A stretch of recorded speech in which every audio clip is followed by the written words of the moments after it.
दोस्तों, स्वागत है आपका आशी स्टोरी वर्ल्ड यूट्यूब चैनल पर। आज की कहानी है देह। क्या औरत का मतलब देह है?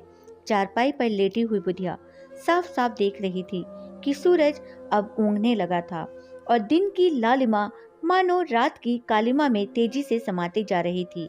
देखते ही देखते अंधेरा घिरने लगा था। बुधिया के आसपास और उसके अंदर भी लगा जैसे वह कालिमा उसकी जिंदगी का एक हिस्सा बन गई है, एक ऐसा हिस्सा जिससे चाहकर भी वह अलग नहीं हो सकती। मन किसी व्याकुल पक्षी की तरह तड़प रहा था। अंदर की घुटन और चुभन ने बुधिया को हिलाकर रख दिया। समय के क्रूर पंजों में फंसी उलझी बुधिया का मन हाहाकार कर उठा। तभी ठक की आवाज ने बुधिया को चौंका दिया। उसके तन मन में एक सिरहन सी दौड़ गई। पीछे मुड़कर देखा तो दीवार का पलस्तर टूटकर नीचे बिखरा पड़ा था। माँ की तस्वीर भी खूंटी के साथ ही गिरी पड़ी थी, जो मलबे के ढेर में दबे किसी निरीह इंसान की तरह ही लग रही थी।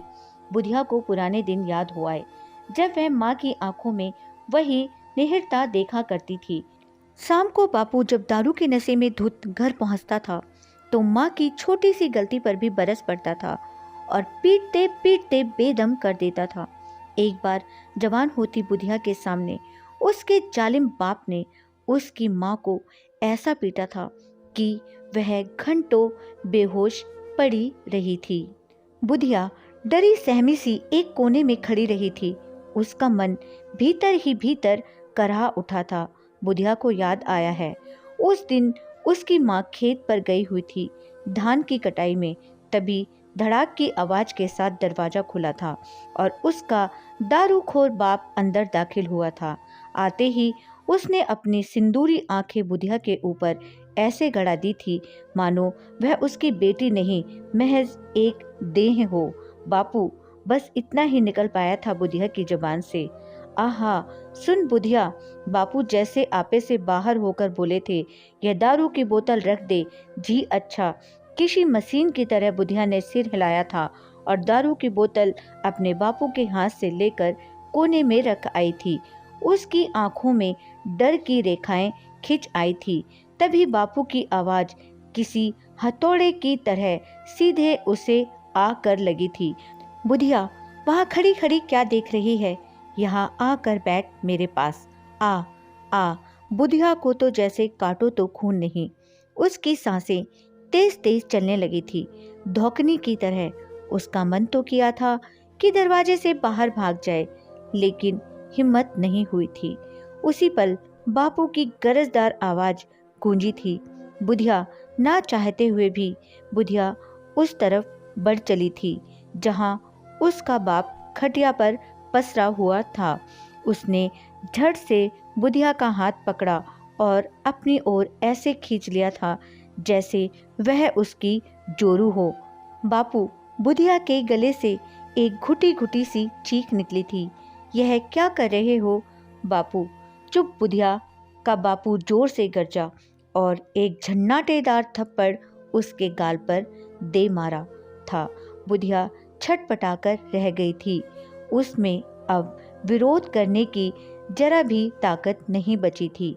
फिर भी वह बहेलिए के जाल में फंसे परिंदे की तरह छूटने की नाकाम कोशिश करती रही थी। थक हार कर उसने हथियार डाल दिए थे। उस भूखे भेड़िए के आगे वह चीखती रही, चिल्लाती रही, मगर यह सिलसिला थमा नहीं, चलता रहा था लगातार। बुधिया ने माँ को इस बात को कई बार बताना चाहा था, मगर बापू की सुलगती सिंदूरी आंखें उसके तन मन में झुरझुरी सी भर देती थी और उस पर खौफ पसरता चला जाता था। वह भीतर ही भीतर घुट घुट कर जी रही थी। फिर एक दिन बापू की मार से बेदम होकर बुधिया की माँ ने बिस्तर पकड़ लिया था। महीनों बिस्तर पर पड़ी तड़पती रही थी वह, और उस दिन जबरदस्त उसके पेट में तेज दर्द उठा। तब बुधिया दौड़ पड़ी थी मंगरू चाचा के घर। मंगरू चाचा को झाड़ फूंक में महारत हासिल थी। बुधिया से आने की वजह जानकर मंगरू ने पूछा था, तेरे बापू कहाँ हैं? पता नहीं चाचा, इतना ही कह पाई थी बुधिया। ठीक है, तुम चलो, मैं आ रहा हूँ, मगरू ने कहा तो बुधिया उल्टे पैर अपने झोपड़े में वापस चली आई थी। थोड़ी ही देर में मगरू भी आ गया था। उसने आते ही झाड़ फूंक का काम शुरू कर दिया था, लेकिन बुधिया की माँ की तबीयत में कोई भी सुधार आने की बजाय दर्द बढ़ता गया था। मगरू अपना काम करके चला गया और जाते जाते कह गया, बुधिया, मंत्र का असर जैसे ही शुरू होगा, तुम्हारी माँ का दर्द भी कम हो जाएगा। तू चिंता मत कर। बुधिया को लगा जैसे मंगरू चाचा ठीक ही कह रहा है।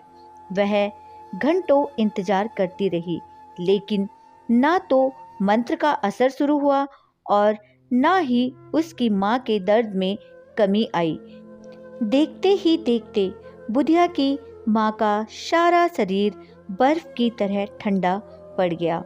आंखें पथराई सी बुधिया को ही देख रही थी, मानो कुछ कहना चाह रही हो। तब बुधिया फूट फूट कर रोने लगी थी।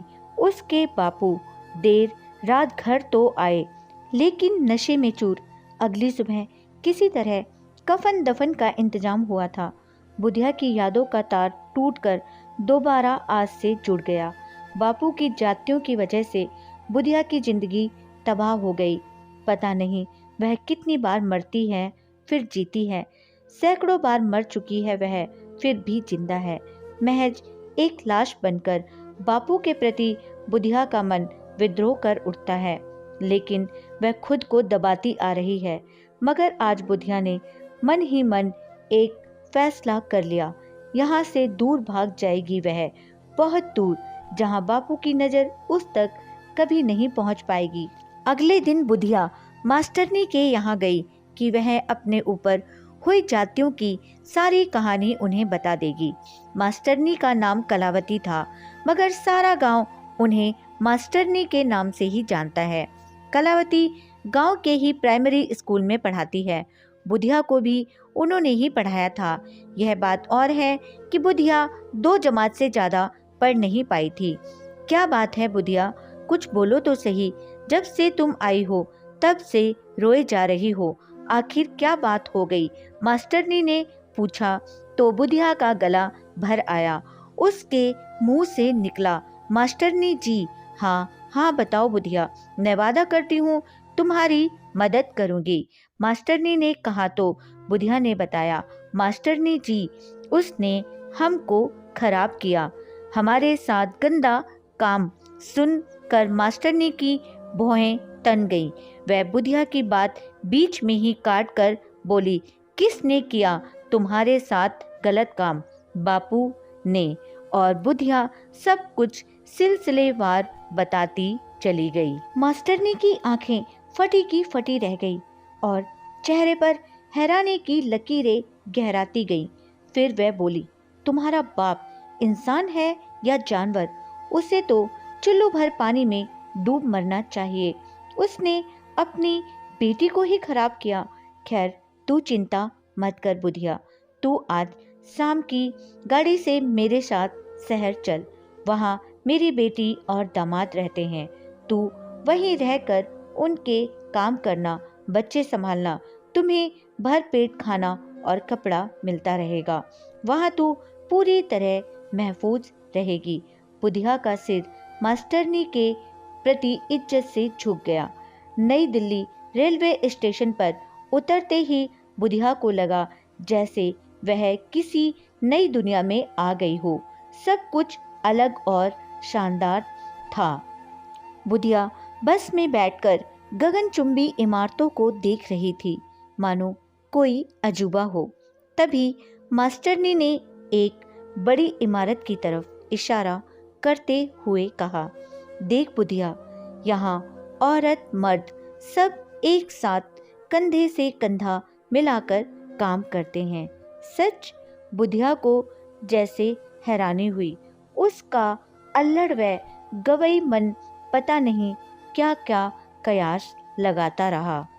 बस एक झटके से रुकी तो मास्टरनी के साथ वह वहीं उतर पड़ी। चंद कदमों का फासला तय करने के बाद वह दोनों एक बड़ी व खूबसूरत कोठी के सामने पहुंची।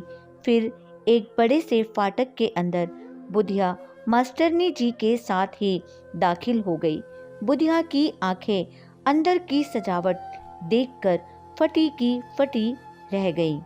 मास्टरनी जी ने एक मॉडर्न औरत से बुधिया का परिचय करवाया और कुछ जरूरी हिदायतें देकर शाम की गाड़ी से ही वह गांव वापस लौट गई। शहर की आबो हवा में बुधिया खुद को महफूज समझने लगी। कोठी के चारों तरफ खड़ी कंक्रीट की मजबूत दीवारें और लोहे की सलाखें उसे अपनी हिफाजत के प्रति आश्वस्त करती थी। बेफिक्री के आलम से गुजरता बुधिया का भरम रेत के घरोंदे की तरह भर भरा कर तब टूट गया जब उस दिन कोठी के मालिक हरिशंकर बाबू ने मौका देखकर अपने कमरे में बुलाया और देखते ही देखते भेड़िया बन गया। बुधिया को अपना दारूबाज बाप याद हो आया। नशे में चूर सिंदूरी आंखें और उनमें कुल बुलाते वासना के कीड़े। कहाँ बचा पाई बुधिया उस दिन भी खुद को हरिशंकर बाबू के आगोश से। कंक्रीट की दीवारें और लोहे की मजबूत सलाखों को अपना सुरक्षा घेरा मान बैठी बुधिया को अब वह छलावे की तरह लगने लगा। और फिर एक रात उसने देखा कि नितिन और श्वेता अपने कमरे में अमर बेल की तरह एक दूसरे से लिपटे बेजा हरकतें कर रहे थे। टेलीविजन पर किसी गंदी फिल्म के बेहुदा सीन चल रहे थे। ये दोनों सगे भाई बहन हैं या? बुदबुदाते हुए बुधिया अपने कमरे में चली आई। सुबह हरिशंकर बाबू की पत्नी अपनी बड़ी बेटी को समझा रही थी, देख कॉलेज जाते वक्त सावधान रहा कर। दिल्ली में हर दिन लड़कियों के साथ छेड़छाड़ व बलात्कार की वारदातें बढ़ रही हैं। तू जब जब बाहर निकलती है तो मेरा मन घबराता रहता है। पता नहीं क्या हो गया है इस शहर को। बुधिया छोटी मालकिन की बातों पर मन ही मन हंस पड़ी। उसे सारे रिश्ते नाते बेमानी लगने लगे। वह जिस घर को, जिस शहर को अपने लिए महफूज समझ रही थी, वही उसे महफूज नहीं लग रहा था। बुधिया के सामने एक अबूझ सवाल तलवार की तरह लटकता सा लगता था कि क्या औरत का मतलब देह है, सिर्फ देह। दोस्तों, यह थी हमारी आज की कहानी। उम्मीद करती हूँ आपको पसंद आई होगी। आपका क्या कहना है इस कहानी के बारे में हमें कमेंट करके जरूर बताइएगा। वीडियो को लाइक करके चैनल को सब्सक्राइब करना मत भूलिएगा प्लीज़। मेरा चैनल नया है, मुझे सपोर्ट कीजिए। आपका कीमती समय देने के लिए दिल से शुक्रिया।